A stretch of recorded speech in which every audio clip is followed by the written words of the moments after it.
Port Elizabeth was particularly feeling the crunch of repression, as the Eastern Cape always has done. And we had our conference there that year, and we had all the normal conference business, but the conference was disrupted on several occasions for dramatic events happening around us. One of them was a number of parents came to tell us that there were children being detained in one of the notorious prisons in that area, and a deputation from the conference was sent off to the prisons to investigate and to demand that the children be at least not held in the company of adults in cells and so on. Yes. So that was one thing. The The other is that we had, as a guest speaker, a man called Matthew Goniwe, who was on very good terms with a number of the Port Elizabeth Black Sash members there, and who was a teacher in Craddock.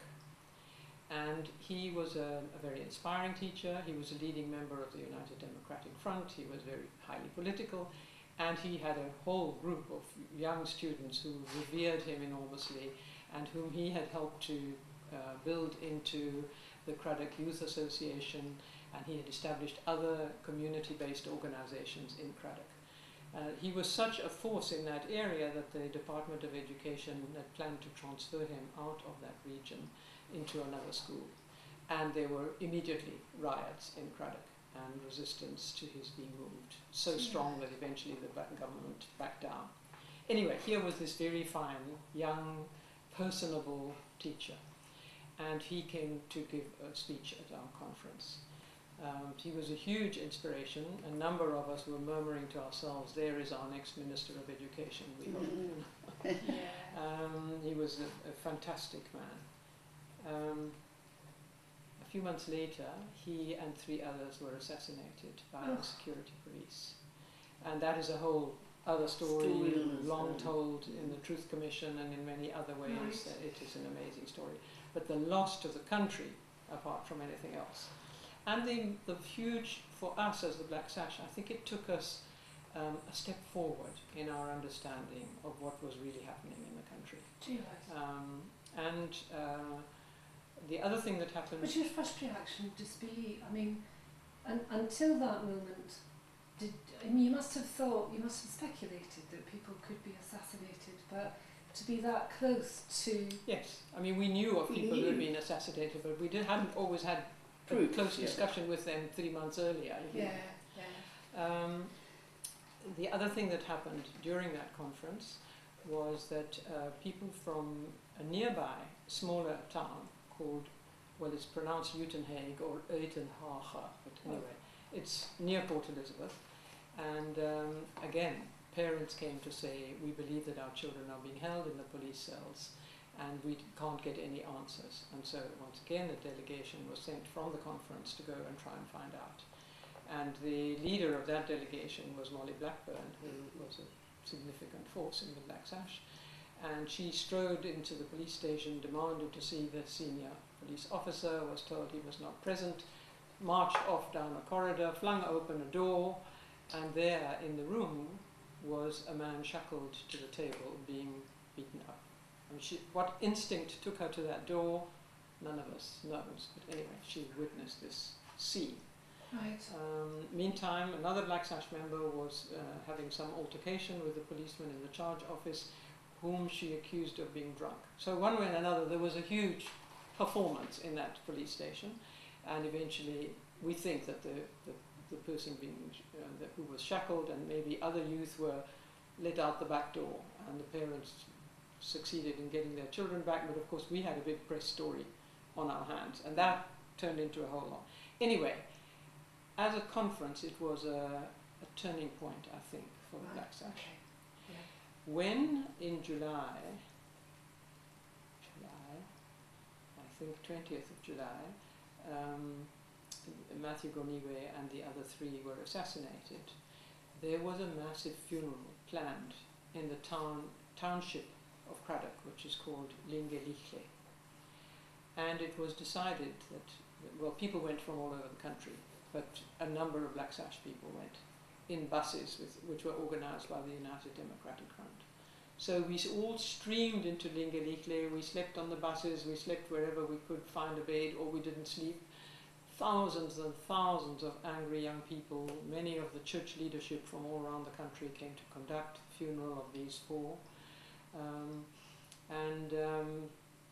It was absolutely an amazing spectacle of thousands and thousands of black people and 20, 30, 40 white women from the Black Sash or white people from the church. Again, it's one of those markers in South African history.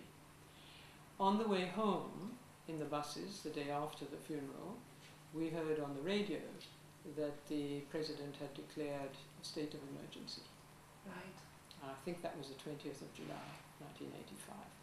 So we were already in state of emergency for the remainder of that year, with clampdown on news, with clampdown on protests, and so on. But the networks of information, because you were asking about how the word would get out if somebody was killed in a situation of detention or any other, the networks were good. And one of the ways of keeping things in the public eye was to get the news to the press and to get the news out of the country. So a number of the journalists and the photographers of that time would run all sorts of risks to get their film out of the country as fast as possible. They'd have motorbikes, they'd have people at different points who would pick up their spools and take them to the... What motivated them now? What sustained them, the journalists who were prepared to take those risks? Oh, they were wonderful journalists. Well, they were like the ones that are working in North Africa now, I mean, sort of, a lot of them were gung-ho and in the struggle, they were sort of on the front lines because they had this access to, it was exciting, some of it was quite exciting, I mean, not seeing people die, but I mean, some of those marches. That sounds like... Yeah, I mean, this funeral, I've just read a book about Steve Biko. When Steve Biko died, he had a funeral like that, and it was only, Matthew Goniwe's funeral was only the second big funeral that ever happened. It was because before that, Biko was 83. 77. Oh, Yeah. 77, sorry. So it was really a significant thing. And that happened after we chained ourselves, because I didn't go because I was pregnant, remember? Mm-hmm. And I thought a bus trip to Utenhage would kill me if I had to go and sit in a bus. So I didn't go, and it's one of my big sorrows that I wasn't there. Who was there in spirit? Well, I don't know, those four men, and Matthew Goniwe's wife became quite an icon. She carried his name forward, and his work for quite a long time, didn't she, Mary? And she had an influence on people, and she was so young, and so sort of vulnerable looking, and it just made the whole thing so terrible. But Craddock was ablaze. Craddock Township was one of the worst places to be, I think. Eh? Why was it one of the worst? Well, because you see, it was small. It was tucked away from the main routes. There was enough people who could cope with just a small population. It wasn't a big, like, for example, Kailicha. It was a small township, yes, called Locations in those days. Yes. Right. Yeah, that was a terrible... They were burnt up in their car. That's how they were assassinated. Well, they found burnt bodies, didn't they? And the car all burnt. I think they killed them outside of the car, but they burned the car. Yeah.